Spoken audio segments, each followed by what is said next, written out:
Isso aconteceu quando eu era adolescente. Muitos anos atrás eu estava com o meu melhor amigo Tony na minha casa. Meus pais foram para algum lugar que não me lembro. Tony e eu éramos melhores amigos há muitos anos e éramos praticamente como irmãos. Nessa noite, Tony teve a ideia de fazer um trote com um de nossos amigos. Isso foi antes de todos terem smartphones e telefones celulares de alta tecnologia. Íamos ligar para nosso amigo Adam do telefone de casa. Tony tinha toda uma cena bolada em sua cabeça. Não consigo me lembrar exatamente o que era, mas provavelmente algo estúpido. Discamos o número de Adam em um dos telefones residenciais da minha casa. Tocou algumas vezes e então quem pensávamos ser Adam atendeu. Tony começou a fazer piadas e não parava. Depois de falar por cerca de 1 minuto direto, a pessoa do outro lado finalmente falou. Era um homem, mas não era Adam. Parecia um velho. Tínhamos todos cerca de 14 anos na época e a voz não era de Adam. O cara estava obscenamente louco. Não me lembro exatamente o que ele disse, mas ele estava nos perguntando quem estava ligando e o que havia de errado conosco e todo esse tipo de coisa. Quando percebemos que não era Adam, ficamos surpresos. Tony imediatamente desligou o telefone de vergonha, pois o cara ainda nos xingava. Demos uma boa risada sobre isso, mas decidimos não fazer mais. Isso foi o suficiente para nós. Em vez disso, decidimos apenas jogar alguns videogames. Poucos momentos depois de desligar, o telefone começou a tocar. Atendi, e acho que nós dois tínhamos a sensação de que poderia ser o cara para quem ligamos acidentalmente. Peguei o telefone e atendi. Eu ouvi o mesmo cara falando. Ele ainda estava furioso e não parava de gritar e xingar. Desliguei na cara dele. Ele ligou várias vezes, mas desta vez não atendemos o telefone. Começamos a jogar videogame. Nos 30 minutos seguintes, o homem continuou a ligar repetidamente sem parar. Nós apenas deixamos tocar até parar. Finalmente, não estávamos recebendo mais ligações. Continuamos o jogo até cerca de 1 hora após a ligação inicial. E foi então que houve uma batida repentina na porta da frente. Fiquei confuso quando ouvi. Eu morava em um bairro bem movimentado, mas as batidas na porta à noite eram muito incomuns. Estávamos no meu quarto, então saí do quarto e fui para a sala. Fui até a porta da frente e olhei pela janela. Um cara estava parado ali. Eu nunca tinha visto ele antes. Ele olhou diretamente para mim, enquanto eu olhava para ele. Afastei-me da porta e ele continuou a bater. Voltei para o meu quarto e disse a Tony que um cara qualquer estava lá fora. O telefone tocou novamente. Estávamos nos perguntando se havia alguma possibilidade de ser o mesmo cara. Atendemos o telefonema desta vez. O homem falou e nos disse para sair. Quando ouvi isso, desliguei imediatamente. O homem devia estar ligando do celular agora, ou algo assim. Ele continuou a bater na porta, porém com mais força. Nós dois saímos da sala e o ouvimos gritando para sairmos. Esse cara parecia ter cerca de 50 anos e usava boné e jaqueta de futebol. Isso é tudo que consigo lembrar sobre ele na época. Não atendemos a porta. Ele ficou lá por mais alguns minutos, continuando a bater na porta antes de finalmente se virar. Depois disso, Tony e eu estávamos apenas esperando o telefone tocar novamente. Mas o que ele fez foi além. Enquanto eu e Tony esperava meus pais chegarem para contar o que tinha acontecido, ouvimos passos ao redor da casa. Nossa casa tinha uma cerca que até uma criança conseguia pular. Depois de ouvir os passos, tudo ficou em completo silêncio. 1 minuto depois, o homem gritou do lado de fora que era para sairmos, ou ele iria entrar e atirar em nós. Ficamos em silêncio. Nem 1 minuto depois, ele começou a chutar a janela do quarto dos meus pais. Eu e Tony estávamos desesperados e não iria dar tempo de ligar para a polícia. Ele chutou várias vezes até que conseguiu entrar. Quando o vimos tentar passar pela janela, passamos correndo pela frente do quarto dos meus pais. Enquanto passava correndo, um barulho muito alto me assustou. Era um tiro e ele tinha atirado em nossa direção. Perguntei se Tony estava bem enquanto verificava todo o meu corpo em busca de algum ferimento. Eu estava muito nervoso. Nunca imaginei que uma simples brincadeira iria chegar a esse nível. Eu e Tony corremos até a casa no final da rua para pedir ajuda.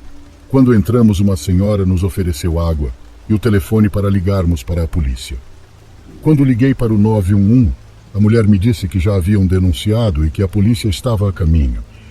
Possivelmente algum vizinho ouviu o barulho do tiro ou do homem chutando a janela. Ficamos esperando dentro da casa da senhora até a polícia chegar, o que demorou cerca de 7 minutos. Quando eles chegaram, o homem estava descontrolado dentro de minha casa. Ele não queria soltar a arma e os policiais acabaram atirando nele. Ele não morreu, mas ficou internado por vários dias.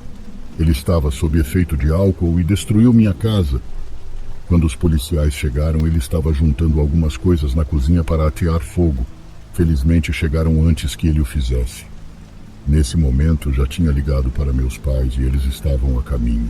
Quando eles chegaram, meu pai ficou doido com o que aconteceu, culpando a mim e a Tony pelo ocorrido. Porém, não o culpo, ele estava certo. A polícia pegou nossos depoimentos e a emergência levou o homem.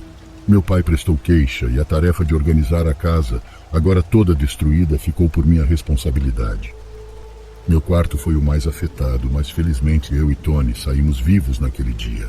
Alguns anos depois, enquanto eu estava com minha namorada em um mercado, eu juro que vi aquele mesmo homem, só que agora cheio de tatuagens.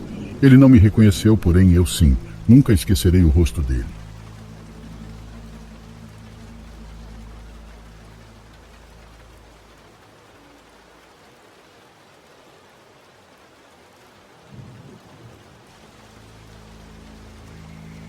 Eu costumava jogar boliche com meus amigos quando era mais jovem. Estou falando de quando eu tinha 12 ou 13 anos. Havia uma pista de boliche no fim do quarteirão, onde também tinha um campo de futebol, então íamos lá nos fins de semana. A pista de boliche está fechada há anos, mas quando foi aberta era super barata e acessível, perfeita para um bando de jovens adolescentes que não tinham dinheiro próprio. Certa vez, num fim de semana, fui com meus amigos Mike, John e Lucas à pista de boliche. Sempre íamos à noite, provavelmente era por volta das 20 horas. A pista de boliche ficava sempre lotada nos finais de semana e às vezes víamos rostos conhecidos. Havia um homem mais velho que às vezes ficava lá sozinho, jogando boliche no lado adulto da pista onde era servida bebida alcoólica. Notamos naquele homem que às vezes ele andava estranhamente por toda a pista de boliche, passando por todas as pistas, observando as pessoas jogando. Nós o apelidamos de Bob depois de vê-lo, talvez pela terceira vez, com uma meia que parecia muito com a do Bob Esponja. Esta noite em particular que estávamos lá, havia uma pista aberta ao nosso lado. Adivinha quem do nada sentou ao nosso lado? Bob, ou qualquer que fosse seu nome verdadeiro, mas continuarei me referindo a ele como Bob. Ele estava preparando um jogo sozinho na pista ao nosso lado e não demorou muito até que ele começou a tentar falar conosco. Ele começou a fazer comentários estranhos sobre nós e de vez em quando interrompia nossa conversa para nos contar coisas estranhas, como há quanto tempo ele ia naquele lugar. Eventualmente ele disse algo muito estranho, que ele nos observava jogar todo fim de semana do outro lado da pista de boliche e decidiu vir e se apresentar naquela noite. Ele agiu como se estivesse tentando ser uma espécie de professor para nós, mas na verdade era irritante e, acima de tudo, desconfortável. A certa altura, Bob entrou em nossa pista quando eu estava prestes a lançar a bola. Ele agarrou meu pulso com as mãos para me posicionar em uma forma supostamente melhor. Nunca lhe dei permissão para me tocar, nem pedi sua orientação. Nós tínhamos apenas 13 anos. Nenhum de nós se levantou e foi para cima do cara. Eu podia sentir o desconforto entre meus amigos. Cada momento daquele homem tentando se aproximar de nós estava me dando raiva e nojo. Encurtamos nossa noite no boliche por causa dele.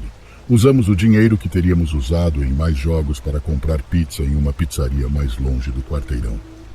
Quando saímos da pizzaria, Mike e Lucas seguiram seus próprios caminhos, já que moravam em um quarteirão diferente. John e eu voltamos na direção oposta às nossas casas. Quando começamos a seguir nossos caminhos, o som do motor de um carro ligando nos fez virar. Notamos um SUV antigo como um Ford Explorer. Nós dois brincamos com a possibilidade de ser o Bob, e nisso o SUV começou a nos seguir lentamente enquanto descíamos a rua. O SUV parou bem ao nosso lado e a janela abriu. Era realmente o homem da pista de boliche.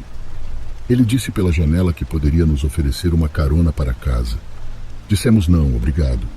Ele respondeu que não era seguro crianças andar tarde da noite por aquele lugar. Nós nem éramos tão jovens, éramos quase adolescentes, não crianças, e era uma loucura que ele pensasse que éramos burros o suficiente para entrarmos em um carro estranho. Quando deixamos claro que não iríamos entrar, Ele parou no acostamento e estacionou o carro. John e eu decidimos começar a correr para casa. Quando chegamos ao cruzamento onde nos separamos, nos despedimos e continuei correndo para casa. Quando cheguei na frente de casa, estava sem fôlego. Lembro-me que acabei passando mal e vomitando tudo o que tinha comido. Meu pai já estava dormindo porque trabalhava nos finais de semana. Provavelmente minha mãe tinha saído com as amigas e o mesmo aconteceu com minha irmã. Então eu não queria tocar a campainha e acordar meu pai. Dei a volta para pegar a chave que tínhamos da porta dos fundos, que estava escondida no galpão. Quando saí do galpão, pensei ter ouvido alguma coisa e deveria ter ouvido meu instinto. Fui até a porta dos fundos para destrancá-la e, ao abri-la, ouvi o som de alguém correndo atrás de mim. Antes que eu pudesse me virar completamente, alguém me empurrou para dentro de casa, cobrindo minha boca e passando o braço em volta do meu pescoço. Não consegui ver quem era porque não conseguia virar a cabeça. Arranhei a mão do homem até conseguir mover minha boca o suficiente para fora do aperto de sua mão e gritei: "Pai, me ajuda!"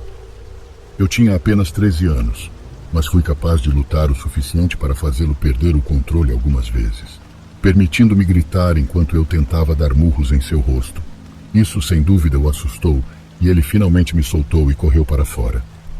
Eu não olhei para trás. Subi correndo o meio lance de escadas até o andar principal e gritei por meu pai. Meu pai saiu correndo do quarto e, depois de contar o que aconteceu, verificou o quintal e toda a propriedade e voltou para dentro. Contei a ele sobre o homem da pista de boliche, como ele seguiu John e eu em seu SUV depois de admitir que nos observava da pista de boliche. Meu pai registrou um boletim de ocorrência na polícia e tentou fazer com que a pista de boliche liberasse a videovigilância daquela noite, mas eles recusaram. Nunca mais tive permissão de voltar lá depois que minha mãe descobriu o que aconteceu. Não que eu quisesse. O mais louco é que, tecnicamente, não posso dizer com 100% de certeza que o homem que veio atrás de mim e me agarrou era o homem da pista de boliche. Realisticamente, há alguma chance de que não tenha sido ele.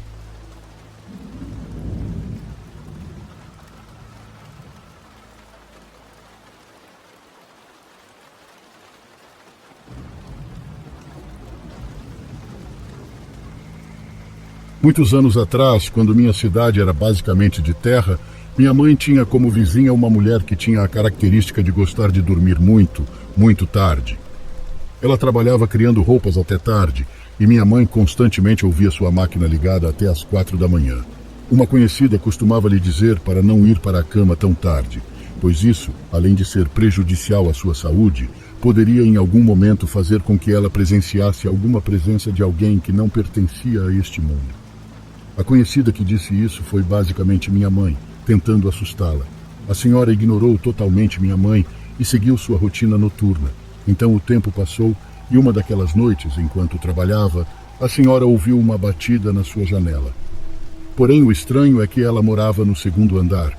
Ela ficou surpresa ao ver o que estava acontecendo e, quando abriu a janela, encontrou uma figura flutuante, fantasmagórica e encapuzada de um ser que, ao ver ela, deu-lhe uma vela. A senhora, obviamente, ficou paralisada de medo, e quando esta figura desapareceu, ela não sabia o que fazer com a vela e a deixou na cadeira. Ela saiu tarde da noite e foi até a casa de sua irmã, onde dormiu.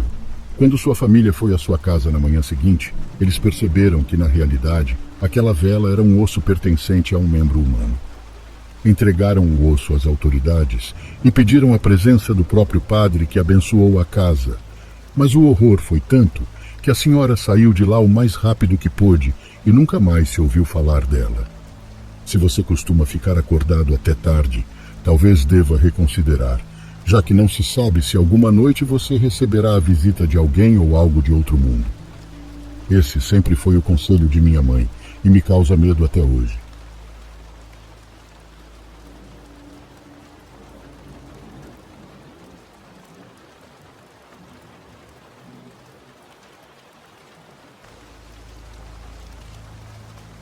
Isso aconteceu há alguns meses.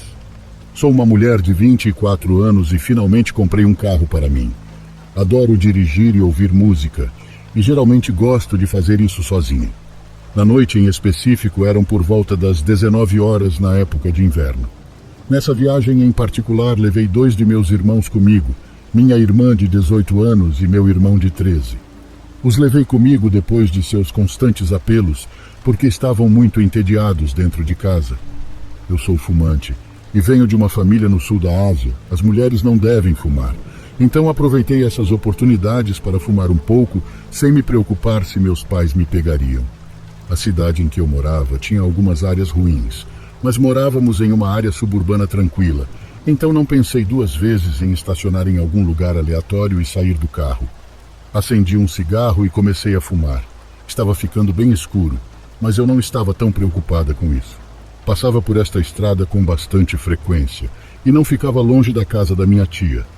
Enquanto eu estava fumando meu cigarro, por acaso olhei para cima, pois estava sentada, apenas para ver um homem emergindo de alguns arbustos próximos. Eu nem dei atenção. Eu via pessoas andando por ali o tempo todo. Porém vi que este homem era muito alto, medindo pelo menos 1,90 m. Ele estava na calçada oposta, então presumi que ele continuaria andando. Olhei para o meu telefone. Isso foi até que olhei para cima novamente e vi o homem parado na frente do meu carro olhando para mim. Minha irmã, que ainda estava no veículo, também devia estar de olho nele, porque bateu na janela e me mandou entrar. Eu já tinha apagado o cigarro e estava indo até a porta do motorista. Minhas chaves estavam em mãos.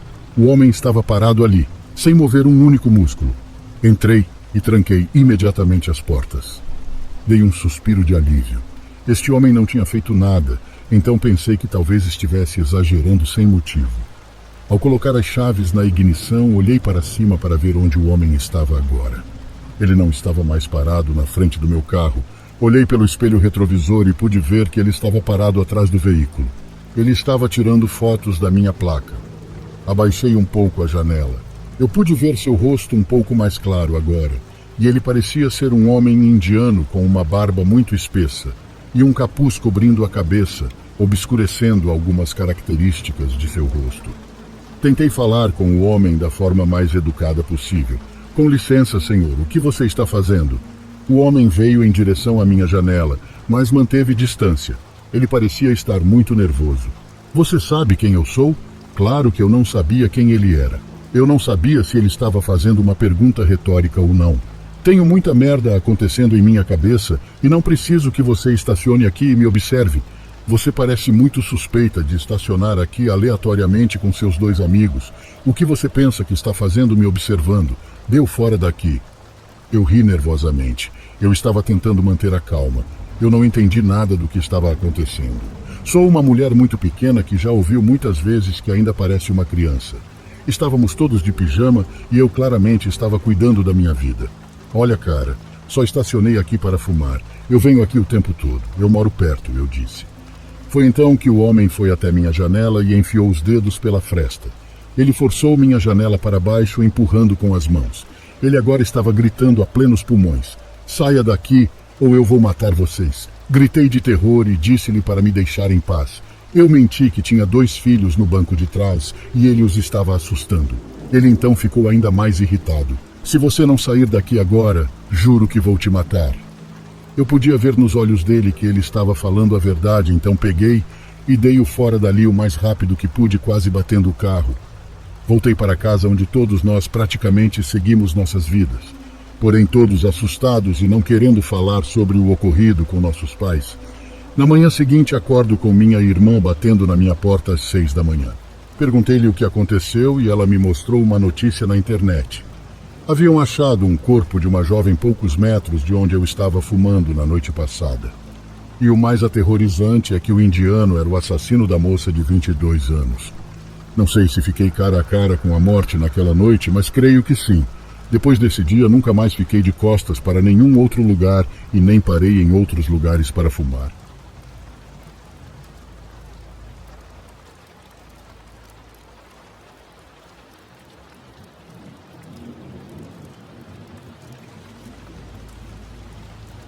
Uma noite, minha recente namorada, Rebeca, e eu decidimos que seria divertido jogar boliche. Dirigimos até a pista de boliche mais próxima e passamos por todo o processo de alugar sapatos, encontrar bolas e escolher uma pista. Nós 2 estávamos muito enferrujados, nenhum de nós jogava boliche há anos, E então, para piorar ainda mais as coisas, o ex-namorado de Rebeca chegou com seu grupo de amigos e eles começaram a jogar boliche a algumas pistas de nós. Rebeca se recusou até mesmo a olhar naquela direção, dizendo para mim que precisávamos ir embora. Arrumamos tudo e partimos. Ela foi até o carro e esperou enquanto eu devolvia os sapatos. Acho que o ex dela me viu enquanto eu estava no balcão da frente e evitei olhar para ele. Fomos para casa e concordamos em jogar boliche no videogame e tomar um pouco de vinho. Isso parecia muito mais divertido de qualquer maneira. Quando chegamos em casa, a primeira coisa que fiz foi ligar o videogame e abrir uma garrafa de vinho. A viagem à pista de boliche foi um fracasso e eu não queria que Rebeca ficasse infeliz. Jogamos boliche por cerca de meia hora com música e bebendo vinho.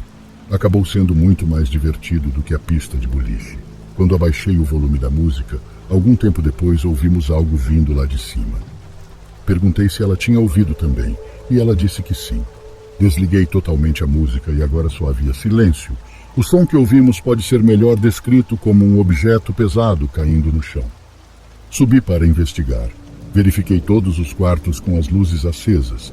Verifiquei embaixo de todas as camas. Fiquei aliviado por não encontrar nada.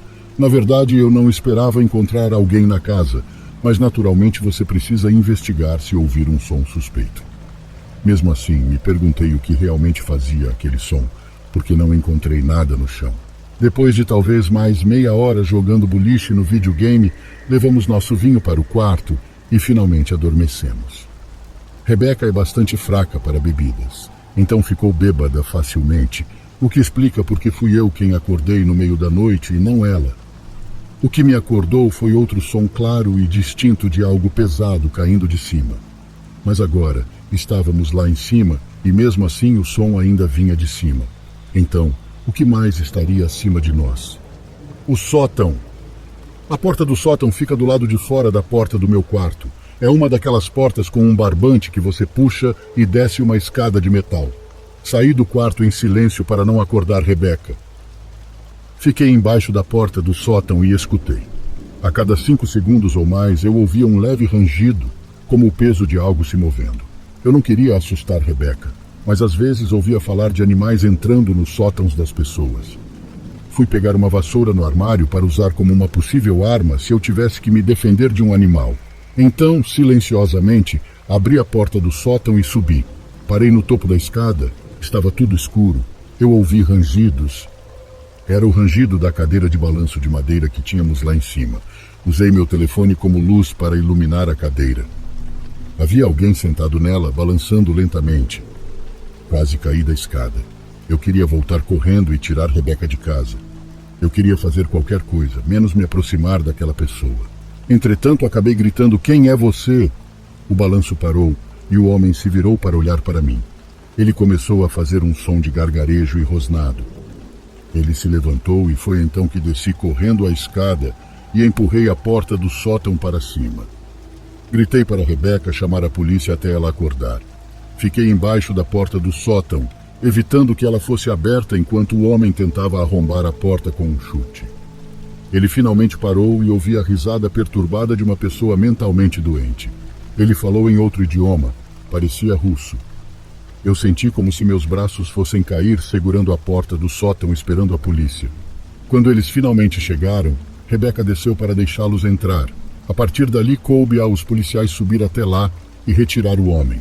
Rebeca e eu esperamos na sala, sentados no sofá um ao lado do outro, até que os vimos trazendo o homem algemado pela sala até a porta da frente.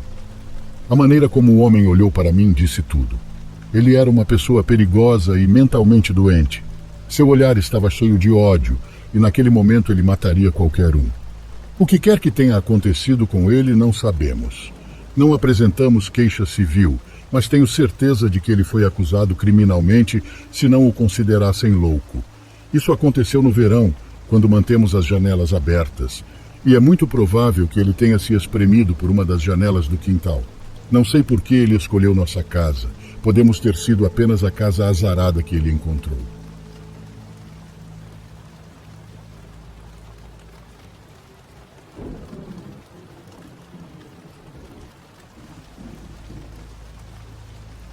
Hoje já sou adulto e, acima de tudo, pai, mas quando eu era adolescente, Meu grupo mais próximo de amigos era o que os mais velhos chamariam de delinquentes. Gostávamos de causar problemas, quebrar regras e arrumar brigas em lugares aos quais não pertencíamos. Cresci em um subúrbio no norte de Nova Jersey e praticamente a maioria no bairro eram crianças sem nada para fazer. Olhando para trás, a maneira como passamos o tempo foi um pouco idiota, mas não há nada que eu possa fazer a respeito agora. De qualquer forma, uma das coisas que gostávamos muito de fazer era sair explorando nas altas horas da noite. Normalmente explorávamos edifícios abandonados, mas nem sempre. Nesta noite em particular, tínhamos sido expulsos do ensino médio. Estávamos planejando executar uma coisa diferente. Éramos 5, eu, Chip, Brandon, Andrew e Chase. Andrew na época tinha tendência a pular de emprego em emprego, o que era uma espécie de piada entre nós. Ele perdia empregos tão rapidamente quanto os conseguia, geralmente pelos motivos mais idiotas que você possa imaginar. Ele tinha acabado de conseguir um emprego como atendente em uma pista de boliche a algumas cidades de nós. Ele havia recebido a chave para fechar o local na noite anterior. E Chase, de alguma forma, convenceu Andrew a nos deixar explorar a pista de boliche por volta das 3 da manhã. Estou lhe dizendo, Chase poderia convencer alguém a doar-lhe o rim. Ele era tão persistente que chegava ao ponto de ser chato. De qualquer forma, nós bebemos antes de irmos. Todos nós bebíamos muito, exceto Brandon, que se recusava a ir a qualquer lugar, a menos que fosse ele quem dirigisse. Depois de ficar um pouco tonto, Brandon levou nós 5 até o local. Eu realmente, por problemas pessoais, bebia muito naquela época. Não é algo de que me orgulhe, mas é quem eu era naquele momento da minha vida. Por causa disso, geralmente levava as coisas um pouco menos a sério do que deveria, especialmente quando se tratava de situações perigosas ou de risco. Quando chegamos lá, Andrew destrancou a porta e nós 5 entramos. Andrew nos disse que não podíamos jogar boliche naquele momento, o que fez perder toda a graça de ter ido lá. Então ficamos sentados conversando por um tempo. Nós 5 logo nos cansamos e decidimos que queríamos explorar um pouco. Perguntamos a Andrew se havia algum quarto nos fundos que pudéssemos visitar, e ele nos disse que sim. Fomos até a área exclusiva para funcionários e Andrew nos levou a algum tipo de depósito. Começamos a bisbilhotar e revirar as coisas, sendo apenas estúpidos. Achamos que Andrew seria demitido de qualquer maneira. Então não estávamos muito preocupados em bagunçar as coisas. Quando começamos a ficar entediados, ouvimos um barulho ensurdecedor abaixo de nós. Nós 5 congelamos, olhando um para o outro. Brandon, o único sóbrio, perguntou se o lugar tinha porão. Andrew disse que não tinha certeza se havia algum porão no local. Chase riu da cara dele por não saber sobre o próprio lugar que trabalhava e continuou andando. Eu estava um pouco nervoso. Provavelmente acabaríamos fazendo com que Andrew fosse demitido. Quando ouvimos novamente o barulho, achamos que era melhor sairmos de lá. Só que Brandon levantou a ponta de um tapete aninhado no canto, revelando tipo uma escotilha no chão. Mesmo que tivéssemos encontrado o caminho para o porão, o som que ouvimos ainda era inexplicável. Não acho que nenhum de nós realmente quisesse ir até lá, mas Brandon foi. Ele abriu a trava e olhou para a escada velha e enferrujada que descia até lá embaixo. Chip disse que devíamos ir embora, mas Brandon o ignorou e desceu as escadas. Ele pegou o telefone, acendeu a lanterna e desceu. Ele era o único que não estava bêbado e mesmo assim desceu. Os outros de nós estávamos um pouco tontos e assustados, o que é compreensível, porém quando Brandon me chamou eu desci. Chase e Andrew vieram logo atrás de mim, e Chip recusou-se a ir conosco. Nós 4 pegamos as lanternas dos nossos telefones e começamos a explorar o porão que estava escondido por algum motivo. Estava cheio de poeira e caixas de papelão empilhadas até o teto. Não havia mais nada lá embaixo, ou pelo menos foi o que pensamos originalmente. Chase notou uma porta no canto e fomos até ela. Antes de abri-la, ouvimos um solavanco vindo do outro lado, que parecia idêntico ao som que ouvimos antes. Olhamos um para o outro. Eu poderia dizer que estávamos todos pensando a mesma coisa. Um animal, talvez? Me virei para sair, pois não estava gostando daquela situação. Já o idiota do Brandon abriu a porta, revelando outro depósito. No canto da sala, havia uma figura humana sentada no chão com as pernas cruzadas, de costas para nós. Estávamos congelados no lugar, totalmente aterrorizados. Depois de um minuto inteiro, a pessoa no canto da sala bateu a cabeça na parede, explicando os sons que ouvíamos. Comecei a subir a escada na ponta dos pés, tomando cuidado para não fazer barulho. Parecia que aquela pessoa não estava nos notando. O resto dos meus amigos se virou e começou a fazer o mesmo, claramente assustados. No meio do caminho, a pessoa na sala gritou e corremos. Brandon e eu subimos a escada em uma fração de segundos, com Chase logo atrás. Chip estava inclinado sobre a escotilha, preocupado. Assim que saí correndo de lá, ouvi Andrew gritar: "Saia de cima de mim!" Corri de volta para baixo com a lanterna do celular na mão e vi Chip jogando uma barra de ferro, o que foi seguido por um grito doentio daquela pessoa. Andrew subiu na escada e eu o puxei para cima segurando seu pulso, enquanto Chip fechava a escotilha. Nós 5 saímos correndo da pista de boliche e Andrew trancou a porta às pressas. Brandon nos levou de volta para casa e seus olhos estavam fundos no rosto. Ouvimos Andrew descrever o que aconteceu depois que todos nós subimos a escada. Aparentemente, quem quer que estivesse no porão pulou nas costas de Andrew, o arranhando e o puxando para baixo. Andrew disse que só viu o rosto do cara por uma fração de segundos. Era o rosto horrível de um cara velho e que fedia muito. Andrew acabou pedindo demissão no dia seguinte, sem dar uma explicação ao chefe, pois era definitivamente ilegal o que havíamos feito. Até hoje não temos ideia de como aquele cara poderia ter chegado lá. Talvez houvesse uma entrada alternativa. De qualquer forma, o porão foi escondido intencionalmente, o que me diz que o chefe de Andrew poderia saber algo sobre tudo isso. Essa experiência arruinou meu gosto pelo boliche.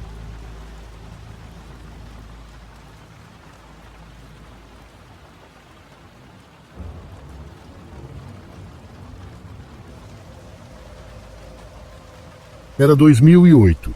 Minha filha tinha 16 anos e era uma líder de torcida famosa, o que significava que viajávamos para competições por todos os Estados Unidos. Na época estávamos morando em Maryland e indo para Ohio. Decidi dirigir em vez de voar. Foi bem mais barato e eu estava desempregada na época. Dirigiríamos as primeiras 8 horas ou mais, cruzaríamos a fronteira para Ohio e ficaríamos em um hotel. Então acordaríamos cedo e partiríamos em direção à competição. Esse era nosso plano. O hotel tinha apenas alguns anos, e assim que entramos no quarto, minha filha olhou em volta e foi até o banheiro, saiu e disse: "Não gosto deste quarto." Mencionei como o hotel era novo e que era agradável, limpo e confortável. Sinceramente não entendi. Não conseguia entender por que ela não gostou. Enfim, fomos comer e voltamos para dormir. Mais uma vez ela disse que não gostava do quarto. E eu estou pensando: adolescente, se não respondo nada. Como sempre, assisto TV até adormecer. Ela já estava dormindo. Mais tarde, desligo a TV e me preparo para adormecer quando ouço um barulho nos lençóis. Achei que era apenas minha filha puxando aqueles lençóis dobrados. Pouco tempo depois, estou deitada do lado esquerdo. A cama dela está à minha direita, quando o barulho acontece novamente, porém mais alto. Me viro para ver o que ela está fazendo quando ouço o barulho vindo direto entre nossas camas, o mais nítido possível. E ali, entre as nossas camas, está o que penso ser a minha filha de pé, com os lençóis sobre a cabeça. O que diabos está acontecendo? Eu penso com a mente já meio adormecida. Eu rapidamente percebo que não pode ser ela, porque está quase no teto. Foi quando, de repente, ela cai rapidamente no chão, fazendo um baque muito forte. Todo o lençol se esparrama pelo chão. Eu estava tão assustada. Confusa, acendo a luz e lá estava Christine dormindo em sua cama. Eu não sabia o que fazer. Liguei a TV e quando ela ficou totalmente ligada, apaguei a luz para não acordar minha filha. Eu estava congelada na minha cama. Não havia como eu olhar em volta naquele momento. A TV iria ficar ligada a noite toda. Eu estava com tanto medo. Meu coração estava batendo forte e parecia que eu não conseguia respirar. Demorei um pouco para me acalmar.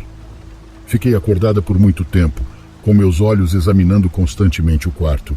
Quando finalmente adormeci, uma depressão no canto da cama, como se alguém estivesse sentado, me acordou. Não me movi muito, apenas meus olhos. Pensei na pequena possibilidade de que talvez fosse Christine, mas não havia nada lá.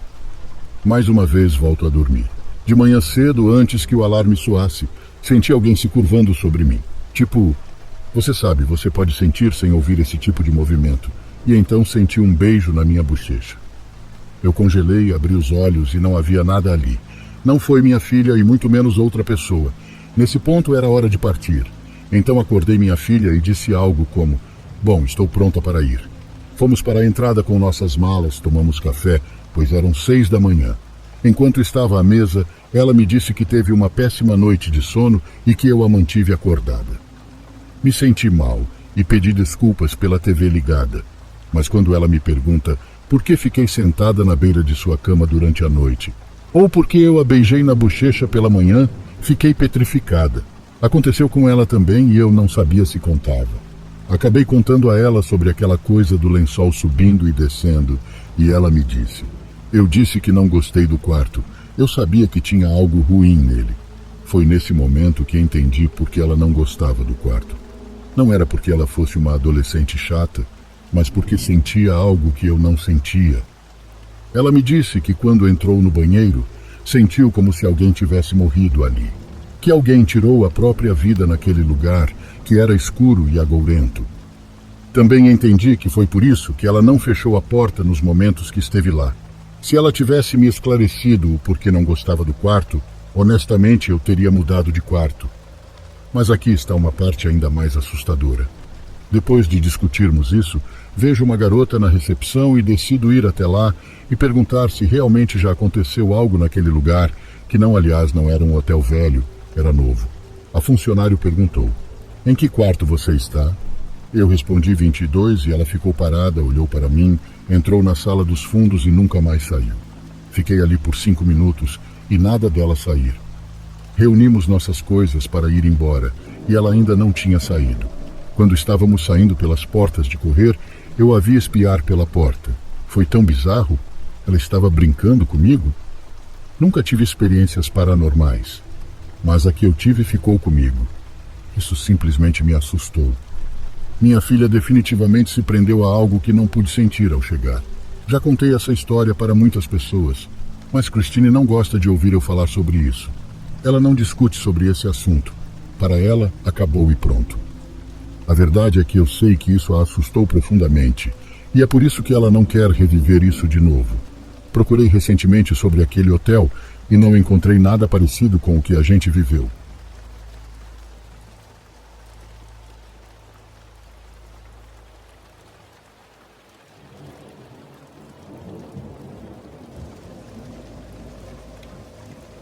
Quero contar-lhes uma experiência que meu sogro e meu cunhado tiveram, pois acho bastante interessante. Ele viu algo que o surpreendeu muito e vou contar na primeira pessoa, assim como ele me contou. Eram 2 horas da manhã. Acordei porque queria ir ao banheiro, então fui. Ao voltar para o quarto, tive uma forte sensação de sair para o jardim da frente da casa. E o fiz. Fiquei na porta, olhando em volta. O ambiente estava tranquilo. Então olhei pela cerca para ver a rua, pois me pareceu estranho que os cachorros não estivessem latindo ali. Olhei para todos os lados e estava vazio, mas antes de entrar olhei uma última vez e quando me virei para olhar a casa do seu avô, vi algumas pessoas que vestiam longas túnicas pretas, como se fossem monges. Eles estavam com os rostos cobertos. Não tive medo, mas fiquei curioso com aquelas pessoas, porque elas estavam paradas na rua, em frente à casa do seu avô. A atmosfera mudou e ficou mais fria. Naquele momento ouvi um cachorro latindo. Me virei na direção de onde vinha o som e depois olhei para a casa do seu avô novamente. Mas não tinha ninguém lá. Essas pessoas não estavam mais lá. Saí para a rua para tentar ver onde eles tinham ido, mas não havia ninguém. Comecei a me perguntar se isso era algum tipo de visão. Então voltei para casa, mas não consegui mais dormir. Não sei o que isso significava. Mas poucos dias depois seu avô perdeu a vida e ainda me intriga aquele acontecimento. A história do meu cunhado é um tanto breve, mas igualmente estranha, então vou contá-la na primeira pessoa também. Fomos ao campo procurar lenha quando criança. Lá estavam Sidney, Rick, Faye e eu. Terminamos de cortar madeira suficiente e sentamos em um tronco. Estávamos conversando quando sentimos que estávamos sendo observados, então nos viramos instintivamente e vimos um gato em um tronco. Ele era todo preto, seus olhos brilhavam e ele olhava para nós. Não nos importamos com isso. Então nos levantamos para colocar lenha nas motos. Sentimos um vento frio vindo do nada que nos gelou até os ossos. Voltamos para onde estava o gato e lá vimos que ele estava sentado como uma pessoa.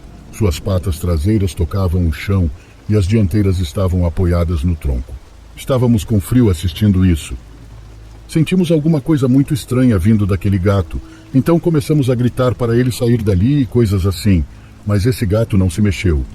Antes que eu impedisse, Sidney atirou uma pedra grande no gato, o atingindo na cabeça. Enquanto eu gritava com Sidney porque aquela pedra iria matar o animal, o gato correu sobre duas pernas pela vegetação rasteira. Nós 4 começamos a segui-lo. Mesmo sendo algo bizarro, ficamos muito curiosos e queríamos ver para onde ele estava indo. No entanto, não conseguimos alcançá-lo. No final do dia, voltamos para a cidade. Contamos aos nossos pais o que aconteceu e eles pouco deram atenção. Na manhã seguinte, fomos à loja de um senhor conhecido da família, mas que estava sendo atendido pelo filho. Perguntamos onde estava seu pai e ele nos disse que não estava bem. Naquele momento, olhei para um quarto e vi o homem deitado na cama com um ferimento na testa. Perguntei ao filho dele sobre o ferimento e ele disse que seu pai lhe contou que queria conversar com algumas crianças que encontrou nas montanhas, mas que o atacaram sem motivo. Toda a situação foi estranha e aquilo não poderia ser perfeitamente coincidência. Porém, deixamos do jeito que estava e nunca tocamos no assunto. Esta é a história do meu cunhado. Quero esclarecer que ele me contou que na cidade, naquela época, se sabia que havia pessoas que se transformavam em animais. Era um ritual bastante praticado por algumas tribos da América Latina. Atualmente, no município não existe mais ninguém que pratique esse tipo de ritual, ou pelo menos é o que dizem. Obrigado por ouvir minhas histórias.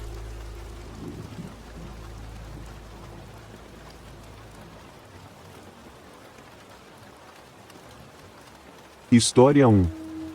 Trabalho como topógrafo registrado desde os 17 anos. Teve um trabalho fora de Fênix nos anos 90 que me assustou pra caramba. Estava fazendo uma pesquisa para uma série de grandes empreendimentos bem afastados da comunidade, provavelmente a uns 25 quilômetros dos limites da cidade. Cheguei lá por volta das 5 horas da manhã para ter um tempo razoável para trabalhar antes que as temperaturas ultrapassassem os 100 graus. Topografar no deserto é miserável, não deixe ninguém te dizer o contrário. Muito do trabalho envolvia abrir caminho e escalar colinas, andando dezenas de quilômetros em terrenos desconhecidos. Especialmente naquela época, cada pedaço do deserto estava sendo desenvolvido ao redor de Fênix, não importava se era áspero ou coberto de vegetação, as pessoas estavam comprando, dividindo e preparando o terreno para futuras cidades. Naquela época, as áreas eram apenas lotes e colinas, mas agora são algumas das áreas metropolitanas mais movimentadas do estado. Quando cheguei ao trabalho, fiz a primeira coisa que todos os topógrafos fazem, que é montar o acampamento base. A topografia está ancorada em satélites GPS e coordenadas exatas, então você precisa de um ponto de referência para relacionar todos os dados. Às vezes, você vê um tripé com uma caixa e uma antena em cima, uma caixa no chão com fios entre eles, toda aquela coisa boa. Eu saía com um bastão GPS e enviava as coordenadas de volta para o acampamento base. Tudo foi montado e eu segui meu dia.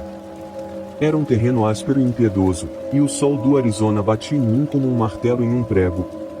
Eu carregava mais equipamento do que precisava, o que tornava meu ritmo ainda mais lento.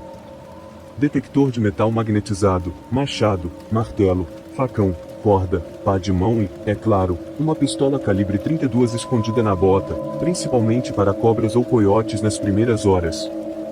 Eu não via sentido em carregar uma arma grande e pesada que eu poderia perder quando uma pequena e barata faria o trabalho. Todas essas coisas estavam penduradas no meu cinto ou em uma alça nas costas que eu mantinha atravessada no corpo. Você nunca sabe do que pode precisar ao encontrar um ponto de propriedade. Alguns deles estão enterrados sob 18 polegadas de solo seco e compactado, que nem mesmo uma pá consegue atravessar, daí o machado e o martelo. Você tem que ir cavando, um golpe de cinzel de cada vez. Uma vez que afrouxa, a pá de mão entra em ação. De qualquer forma, deve ter sido por volta das 10 horas da manhã quando cheguei ao topo de uma colina e vi uma ponte bem longe, na distância. Nada de especial, apenas uma coisa baixa no meio do nada, parecia servir como uma antiga estrada de fazenda, apenas um portão de concreto, provavelmente com uns 12 metros de altura. Não dei a mínima enquanto seguia para o próximo ponto de verificação. Já havia terminado a primeira propriedade e estava indo para a próxima. Se eu mantivesse meu ritmo, poderia terminar o trabalho todo até as 14 horas. O morro que eu estava descendo agora se mostrou bastante desafiador e eu pude ver um grande desfiladeiro me esperando lá embaixo. Eu teria que descer com todo o meu equipamento e depois subir do outro lado, cada centímetro do caminho coberto por vegetação rasteira afiada e cactos, escorpiões, cascavéis e o esquivo lagarto monstro de Gila. Um encontro com qualquer coisa assim poderia ser fatal. Para quem não sabe, o lagarto monstro de Gila é um mini dragão venenoso do Arizona. É um dos únicos lagartos venenosos do mundo. Eles são conhecidos por serem agressivos, posso dizer isso por experiência própria. Não é a toxicidade da mordida que vai te matar, é a desorientação. O inchaço e a queimação te pegam primeiro, depois a náusea e logo a rápida mudança na pressão sanguínea te deixa tonto. Você não sabe nem por onde começar a andar, esqueça sobre encontrar a direção certa, mal consegue andar.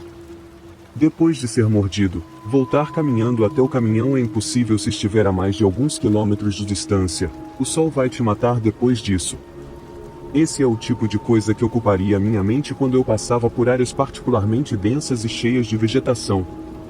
Era um terreno espesso e irregular, e quando cheguei ao desfiladeiro, meus braços estavam cortados por espinhos, mal conseguia respirar por causa do calor. Mas não importava. Para não ser arrogante, mas esse trabalho transforma homens em ferro. Eu desci até o desfiladeiro arenoso, enxuguei a testa e comecei a subir do outro lado. Eu poderia ter seguido para cima ou para baixo, mas precisava caminhar o mais próximo possível da linha de propriedade. Marquei mais 2 pontos com o GPS antes de sair da vegetação densa. Estava cheio de pequenos leitos de córregos lamacentos, constantemente me fazendo subir e descer.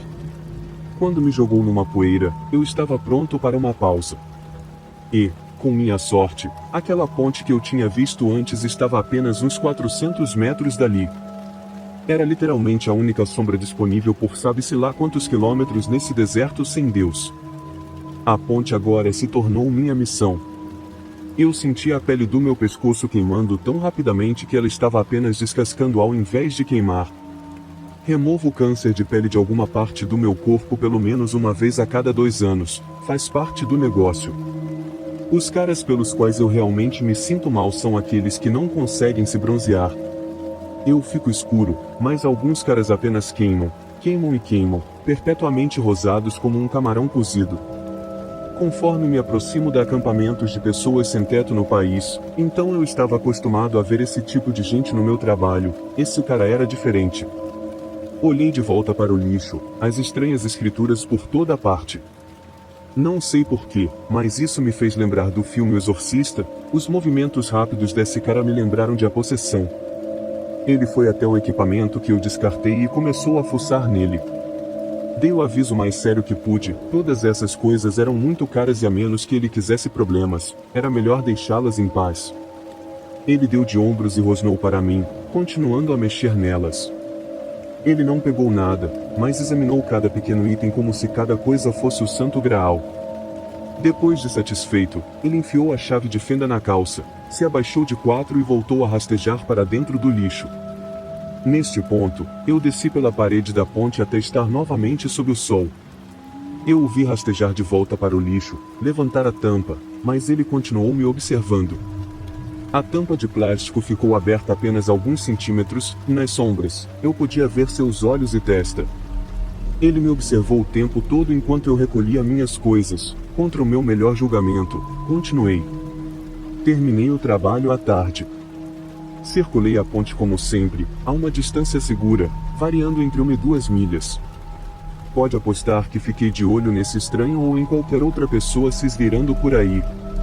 Era um daqueles trabalhos em que cobras, cascavéis e outros perigos do deserto ficavam em segundo plano para um perigo verdadeiramente imprevisível.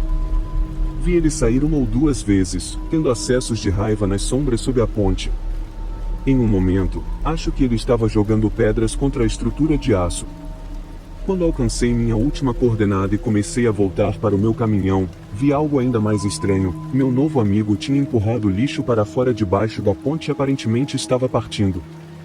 Eu observei continuar a empurrar aquela coisa por entre pedras e areia, usando tábuas para navegar pelos terrenos mais irregulares. Foi uma coisa absolutamente selvagem de se ver, verdadeira inovação, pena que foi desperdiçada em uma tarefa tão estranha. Voltei àquela área esporadicamente ao longo do próximo ano para dados de coordenadas adicionais, mas nunca mais vi aquele homem. História 2. Quero começar dizendo duas coisas. Primeiro, eu não sou muito experiente em dirigir, então vou tentar manter tudo simples e direto ao ponto. A outra coisa, eu não acredito em fantasmas ou espíritos de qualquer tipo, então você tem que chegar à sua própria conclusão sobre essa experiência que tivemos. Eu cresci em uma pequena cidade no sudoeste, não deserto, mas região montanhosa densamente arborizada. Quando eu estava no ensino médio, eu e alguns amigos ouvimos um boato de alunos mais velhos. O boato era de que havia uma cabana condenada em algum lugar da floresta nos arredores da cidade, conhecida como o Matadouro Indígena. Os alunos mais velhos espalhando esse boato ouviram dizer que ela ganhou esse nome durante o estabelecimento da cidade, por volta de 1800. Qualquer nativo que resistisse a se mudar para a reserva local era arrastado para essa cabana e torturado impiedosamente, se não morto. Eu sei o que você está pensando, essa é a lenda mais politicamente incorreta que você já ouviu. Bem, isso foi há 20 anos, antes que os jovens fossem tão considerados quanto são hoje. O fato é que alguns adultos ao redor desta cidade encontraram recortes de jornais antigos que realmente corroboraram a história que ouvimos. Havia uma velha cabana conhecida como o Campo de Conversão Indígena. Quando ouvimos isso, alguns dos meus amigos ficaram mais interessados. Nós até gostamos da ideia de um local assombrado local, mas o fato de que poderia ter alguma precisão histórica era outro nível na época. Apenas um dos meus amigos era maior de idade para dirigir, então alguns de nós entramos no seu velho Chevrolet Blazer e começamos a andar pelas estradas de terra na floresta em busca daquela cabana. Levou a maior parte do semestre, mas depois de procurar o suficiente e perguntar por aí, conseguimos uma pista. Outro grupo de jovens havia encontrado a cabana em ruínas a nordeste da cidade, a alguns quilômetros além do último bairro. Eles disseram que tivemos que estacionar no final de uma estrada de terra sem saída e depois caminhar por cerca de meio quilômetro. Nós sabíamos qual estrada eles estavam falando e decidimos verificar por nós mesmos. Éramos 4 que fomos. Viramos o carro quando estacionamos para podermos sair rapidamente se necessário. Tínhamos lanternas e algumas facas de bolso, o equipamento padrão de aventura de garotos do ensino médio. Meu amigo trancou o carro e caminhamos juntos até onde nos disseram que a trilha começava. Certamente, podíamos ver o início de um pequeno caminho que levava para dentro da floresta. Era uma descida íngreme, mais curta, além disso parecia relativamente plana. Ainda assim, ninguém avançou pela encosta inicial porque era tão acidentada e fina que, uma vez que você se comprometia a descer, não havia volta atrás. Então, se algo acontecesse lá embaixo, estávamos comprometidos. Lembro-me de respirar fundo e olhar em volta para a floresta por causa da inclinação. Eu estava olhando 10, talvez 15 pés acima dos troncos das árvores por causa da diferença de nível do solo. Eles balançavam suavemente, mas não havia vento. O sol estava se pondo tão rápido que eu podia ver as sombras dominando a floresta. O que era crepúsculo quando chegamos estava rapidamente se tornando escuridão. Era assustador, eu não gostava, mas naquele momento algo ocorreu para mim, tudo isso era muito perfeito. Alguns idiotas do último ano nos deram uma dica para vir verificar este trecho específico da floresta. Não há tráfego, não há fuga rápida. De repente, imaginei um grupo de imbecis escondidos na folhagem abaixo, esperando nos assustar depois que começássemos a procurar. Era exatamente o tipo de brincadeira que eu faria com minha irmã mais nova. Agora que criei dúvidas para mim mesmo, descer a encosta não parecia tão intimidante. Respirei fundo e dei meu primeiro passo e, impulsivamente, gritei algo que lamento até hoje enquanto descia aquela encosta traiçoeira. Gritei no topo dos pulmões: tudo bem, seus fantasmas estúpidos, mostrem o que vocês têm. Várias coisas aconteceram no momento em que falei. A primeira e mais óbvia foi o grito que de repente saiu da floresta à minha frente. Não era apenas uma voz, nem 2 ou 3, parecia dezenas de tons diferentes, todos gritando, todos sobrepostos ao mesmo tempo. Havia tantas vozes que pareciam distorcidas para mim, mas isso poderia ter sido o choque. Havia tanto som que tirou meu fôlego, me fez congelar em pânico. Quando aqueles gritos começaram, as árvores começaram a se agitar como se houvesse um vendaval náutico soprando ao redor. Como eu disse antes, não havia vento de qualquer tipo, ainda assim, um movimento súbito dava a ideia de vento e, por alguma razão, me fazia sentir como se estivesse afogando. Além das árvores, nada mais se movia lá embaixo, sem pessoas, sem corpos. A negação tomou conta da minha mente neste ponto. Tenho certeza de que toda essa coisa ainda é uma brincadeira. O que mais poderia ser? Deve haver 10, talvez 20 outros alunos aqui escondidos entre as árvores, sacudindo-as e gritando apenas para nos ver reagir. Virei-me para meus amigos para explicar isso a eles, que fomos enganados e quem quer que tenha feito isso fez um ótimo trabalho. Quando vejo o topo da encosta, percebo que estou sozinho. Meus amigos tinham dado meia volta e estavam correndo de volta para o Blazer, com a intenção de me deixar lá fora. Continuamos a caminhada pela floresta, nossas mentes ainda turbilhonando com as estranhas sensações que tínhamos acabado de experimentar na cabana. O silêncio entre nós era pesado, cada um perdido em seus próprios pensamentos, tentando dar sentido ao inexplicável. Conforme nos afastávamos do local amaldiçoado, a floresta parecia de alguma forma diferente, como se tivesse absorvido parte da energia da cabana e agora a retivesse em suas profundezas. Mas não dizíamos nada, cada um mergulhado em seus próprios pensamentos, tentando entender o inexplicável. E assim seguimos em frente, deixando para trás os fantasmas do passado para descansar em paz mais uma vez. Mas a memória daquela noite permaneceria conosco para sempre, um lembrete da fina linha que separa o mundo dos vivos do mundo dos mortos. Corremos em ambas as direções logo atrás, exatamente como o veterano disse. O prédio estava completamente lacrado e com isso quero dizer que não havia nenhum vidro, parecia tudo fechado na escuridão. Fizemos uma volta em volta primeiro só para ter uma ideia da área e possíveis saídas e se alguém estava por perto. Também ouvimos uma história sobre uma grande piscina atrás daquela cabana onde aqueles torturadores lavavam o sangue de suas ferramentas. Para nossa surpresa, realmente havia uma área de pedra descoberta onde a água se reunia em uma pequena bacia perfeita. Neste ponto, um dos meus amigos nos conta uma história que ouviu de seu irmão mais velho. Seu irmão e seu grupo de amigos tinham vindo aqui uma vez enquanto exploravam a cabana. Havia cascos andando pela corrente que tinha muito pouca água, havia barulho de água e tudo mais, então tinha que ser real. Eles saíram esperando ver um alce ou um veado, mas em vez disso, ele disse que encontraram um cavalo e um cavaleiro na escuridão. A pessoa nunca olhou enquanto passava magra e sem camisa na escuridão.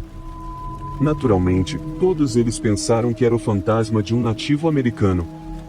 Acho que eles inventaram, mas quem sabe realmente. Poderia ter sido um verdadeiro cavaleiro. Vivemos em uma área rural com muitas fazendas e ranchos. Depois de inspecionar o exterior, que tinha um pouco de grafite, você sabe, do tipo satânico, 666S, pentagramas, tudo isso, abrimos a porta da frente. Parecia estar fechada, mas na verdade era muito antiga, o estilo mais antigo de porta que já vi. Abriu direto e lá dentro encontramos exatamente o que imaginávamos, correntes enferrujadas penduradas em pregos no teto, ferramentas enferrujadas como serras e grampos penduradas nas paredes, todas ainda intactas e presentes. Os poucos que encontraram esta cabana também deixaram sua história retorcida para que outros pudessem ver. Descobrimos que as janelas na verdade não estavam fechadas, eram apenas muito antigas. Você podia empurrar para abrir para ar fresco e luz solar ou puxar e fechar à noite para manter o clima fresco. Era primitivo, para dizer o mínimo, um tipo de arquitetura básica. Fizemos um pequeno tour, compartilhamos mais histórias que ouvimos ao longo dos anos. Havia mais grafite satânico aleatório, uma pequena fogueira em um cômodo dos fundos e evidências de uso de drogas, agulhas e outras coisas. Além disso, não ouvimos mais ninguém no prédio. Em um ponto, todos estavam compartilhando histórias. Por algum motivo um dos meus amigos decide que é uma boa ideia abrir a mão e bater em uma das capas soltas que abre uma das janelas. Quando perguntamos depois por que ele fez isso, ele disse que foi algo impulsivo para ver o quanto era resistente depois de todos esses anos. Logo depois que ele bateu inicialmente, todos nós demos um pulo. Nos viramos para encarar o painel de madeira quando vimos sua mão lá. Todos nós soltamos um suspiro de alívio, mas naquele segundo algo bateu no painel do outro lado exatamente no mesmo lugar. Meu amigo puxou as mãos para trás, seus olhos ficaram enormes, ele disse que podia sentir a vibração por toda a madeira. Depois de um momento ouvindo, realmente desenroscamos a corrente e empurramos as capas para ver pela janela. Não havia nada lá fora, nenhuma pessoa, nenhum fantasma. Ouvimos outro estrondo vindo do lado de fora da casa e, nesse momento, todos decidimos que era hora de ir embora. Foi uma longa caminhada de volta para o carro, pulamos a cada pequeno som e sombra ao longo do caminho. Ouvimos os mesmos passos nas folhas, exceto que desta vez pareciam pessoas correndo bem em cima de nós.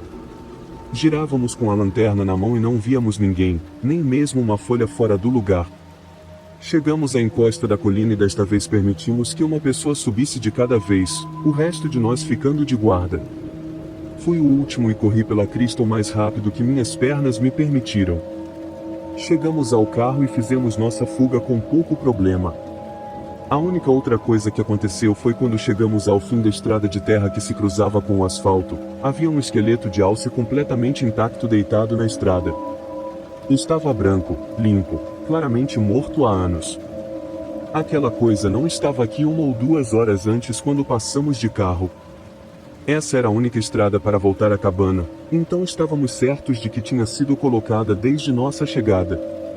O único palpite que fazia algum sentido era que tinha deslizado de trás de algum caminhão, mas mesmo assim parecia muito improvável. Não ouvimos nenhum outro motor na área, não vimos faróis e mesmo assim, por que a caçamba estaria aberta? Foi estranho, mas simplesmente contornamos e partimos. Voltamos na semana seguinte para ver se ainda estava lá e não havia nenhum fragmento dele na estrada. Aqui está um pequeno bônus por estar aqui por tanto tempo, eu e meu outro amigo que fomos até aquela cabana naquela noite ainda moramos na mesma cidade. Ele se tornou bombeiro e eu trabalho na educação. Ele me disse que respondeu a uma chamada lá nos últimos anos. Havia um relatório de um corpo encontrado na floresta, a área que ele conhecia como Matadouro. Ele e sua equipe chegaram para encontrar um jovem homem branco morto, provavelmente sem teto, com marcas de estrangulamento em volta do pescoço.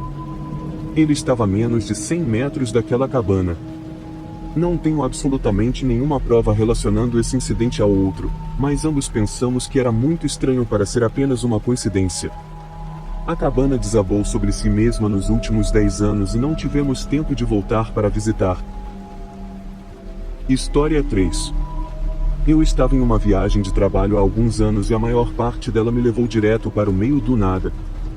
Uma grande extensão passava por Novo México até o Texas, passando por várias pequenas cidades sujas das quais não consigo lembrar os nomes. Há um incidente que acontece e se torna a coisa mais assustadora que já me aconteceu. Cortando direto para a cena, estou no 4º dia da viagem e estou fazendo um bom progresso nesse dia em particular, embora tenha acordado tarde, então comecei tarde. Está quase anoitecendo quando estou ficando sem gasolina, me preparando para parar como de costume, exceto que só tinha dirigido por 6 horas quando planejava dirigir por 9 ou 10. Eu não havia feito o progresso que queria, então decidi abastecer e seguir dirigindo pela noite. Muitas dessas cidades poeirentas na estrada têm acomodações 24 horas, então eu realmente não estava preocupado em encontrar um hotel em algum lugar. Cheguei a um posto de gasolina talvez 30 minutos depois, logo antes de receber a mensagem no painel do meu carro. Estacionei meu caminhão, estiquei as pernas e verifiquei meu celular. Enquanto fazia isso, notei um cara sentado no chão perto da entrada do posto de gasolina. Ele parecia sem teto, mas também parecia chateado. É difícil explicar, ele simplesmente tinha um semblante muito sombrio. Tentei não olhar para ele e apenas continuei com meus afazeres. Mexi em algumas coisas no banco de trás do meu caminhão, verifiquei minhas coisas, tudo normal de uma viagem de estrada. Ouvi um barulho atrás de mim. Virei-me para encontrar o cara sem teto.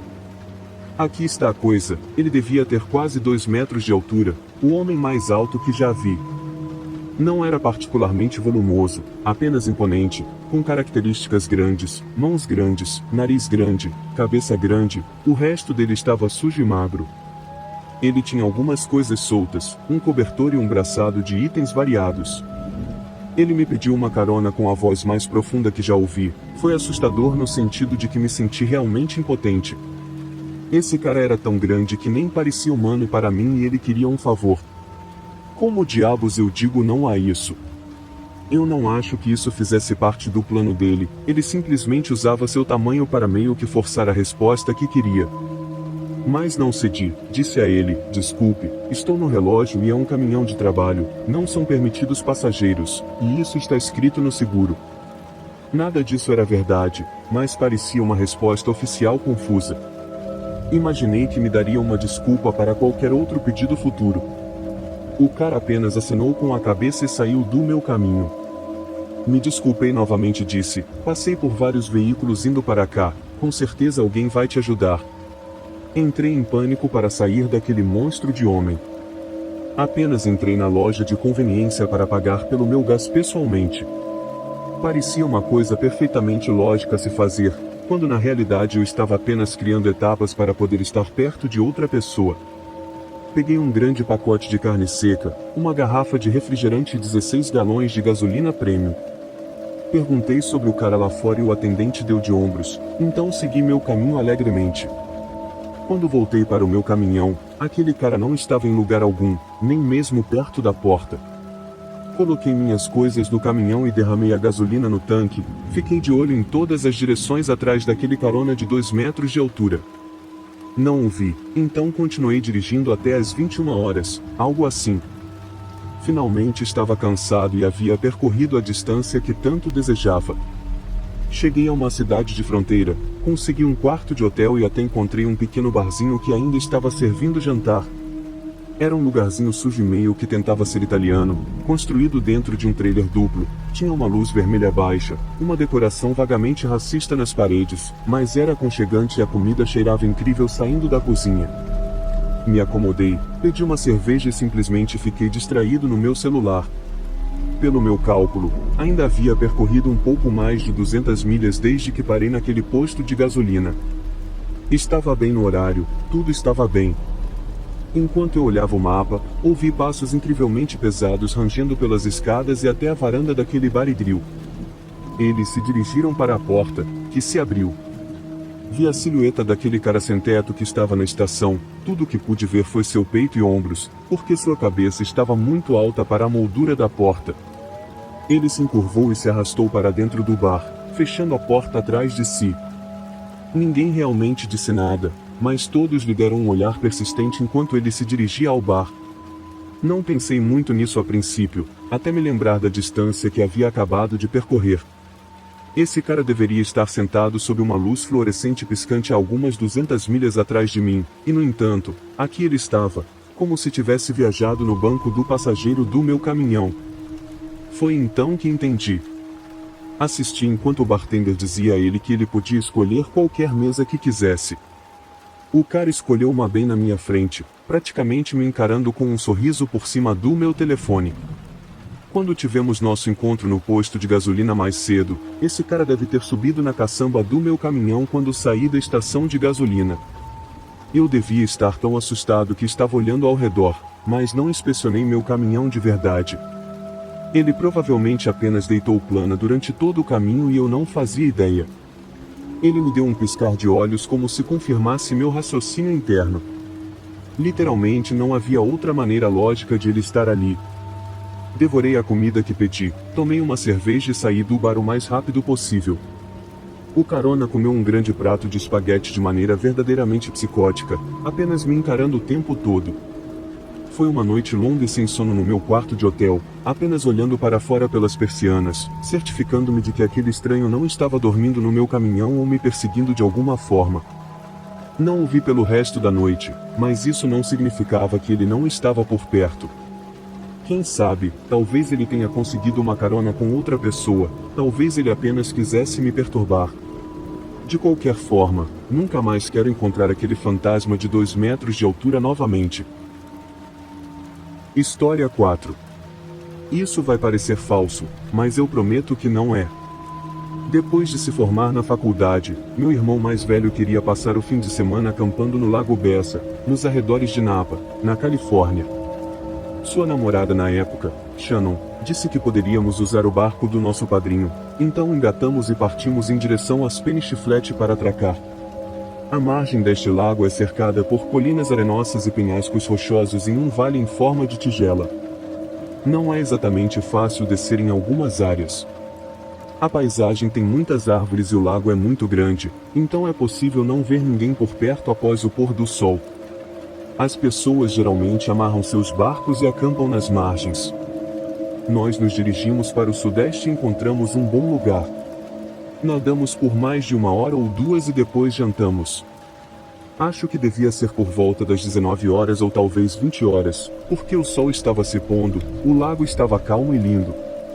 Shannon sugeriu que subíssemos o lado da margem para encontrar lenha para uma fogueira, então meu irmão e eu subimos tentando encontrar pedaços secos. Estávamos bastante adentrados na floresta e podíamos ver o barco e as luzes. Enquanto procurávamos, ouvimos um grito agudo, horrível e ecoante. Corremos para a linha das árvores e encontramos Shannon, que estava no barco gritando por nós, chorando e claramente em pânico. Descemos lentamente e meu irmão parou e ficou olhando para o lago. Havia algo flutuando na água. Olhei para fora e vi algo se movendo lentamente em direção à margem. Meu irmão se aproximou do barco e disse para Shannon ficar perto de mim. Depois, ele caminhou até a beira do lago e ficou lá quieto. Shannon correu até mim chorando. Eu comecei a caminhar em direção ao meu irmão e ele disse, acho que é um animal sem pele. Não tem pele. Assim que ele terminou essa frase, ouvimos outro barulho, passos tropeçando pela margem. Viramos e vimos uma pessoa, um homem, vindo direto na nossa direção. Shannon gritou novamente e recuou. Meu irmão e eu ficamos ombro a ombro para confrontar esse cara juntos. Ele apontou para a coisa na água e começou a bater palmas. Ele perguntou se gostávamos do seu trabalho manual, ao que perguntamos se ele fez aquilo. Ele respondeu, claro, e disse que precisávamos ajudá-lo a tirar aquilo da água. Nós dissemos não, obrigado, por favor, saia da nossa área de acampamento. Mas parece que ele nem nos ouviu. Ele continuou andando de um lado para o outro admirando o que estava na água. Eu fiquei atrás dele e pude ver. A água estava escura, mas eu pude ver alguns detalhes. Estava flutuando com o peito para baixo e havia um grande saco de lixo preto cobrindo a parte das costas. Era muito grande para ser um cachorro ou qualquer coisa do tipo. Não tinha cabeça e eu não conseguia ver se tinha patas dianteiras ou não. Seja lá o que fosse, estava sem dúvida sem pele. Flutuava lentamente, girando conforme se movia com a corrente. Ficamos lá por alguns momentos, não dizemos nada, mas eu sabia que estávamos pensando a mesma coisa, por favor, que isso não seja uma pessoa. Shannon sugeriu que arrumássemos nossas cadeiras e saíssemos dali. Foi o que fizemos. Agora que esse louco apareceu, o único lugar seguro era no barco. Literalmente jogamos nossas coisas no convés sem nos importarmos com os danos. Subimos apressadamente e nos afastamos da margem. Nosso novo amigo estava longe demais para nos impedir. Ele chegou até nós quando já tínhamos ligado o motor e nos afastado uns 6 metros. Enquanto estávamos recuando, eu estava dirigindo o barco, então não tive uma boa visão, mas meu irmão olhou por cima da borda e tentou descrever melhor. Havia sangue e outras coisas deixando um rastro constante atrás dele. Uma nuvem tão escura que poderia ser confundida com alcatrão. Aqui está a parte mais louca, aquele cara mergulhou na água e começou a nadar na nossa direção. Não havia como confundir, ele estava nadando direto para o lado do barco. Havia uma pequena escada na popa, assim como várias cordas penduradas nas laterais para que ele pudesse subir se chegasse perto o suficiente. Eu comecei realmente a tentar ganhar espaço entre nós, o que desencorajou o cara, que então optou por nadar até o cadáver parcial flutuante. Shannon cobriu os olhos e estava em pânico. Voltamos para o cais em Spanish Flat enquanto nos afastávamos para o outro lado do lago. Meu irmão olhou para trás e nos gritou para olharmos também. Havia um pequeno barco vindo em nossa direção de um pouco mais acima do canal. Era pequeno, talvez uma embarcação para 4 pessoas, e o cara que o dirigia se parecia muito com o cara que vimos na margem. Desgrenhado, estranho no geral. Ele trouxe seu barquinho até onde o outro cara estava e depois disso perdemos de vista. Mais uma razão para sair dali. Lentamente, um passo de cada vez, nos recompomos para fazer nosso relatório. Havia um escritório para o departamento do parque ou algo assim, mas não havia ninguém lá. Esperamos bastante até que um atendente apareceu, mas ele não era exatamente um guarda florestal. Contamos a ele que tínhamos um relato muito sério a fazer, deixamos nosso nome e número com ele. A essa altura, estava escurecendo e nós só queríamos ir embora. Dirigimos até o posto de gasolina mais próximo, deixamos um bilhete e um número para o atendente entregar a qualquer guarda que aparecesse. Recebemos uma ligação na manhã seguinte e todos fomos fazer o relatório. Foi uma viagem silenciosa para casa. Os guardas ficaram completamente surpresos com o que contamos. Eles disseram que alguns outros também tinham ligado sobre um barco com a exata mesma descrição, mas não estavam em lugar nenhum. Meu irmão nunca mais tocou no assunto, mas da última vez que falou sobre isso, disse que não queria fazer suposições sobre o que era.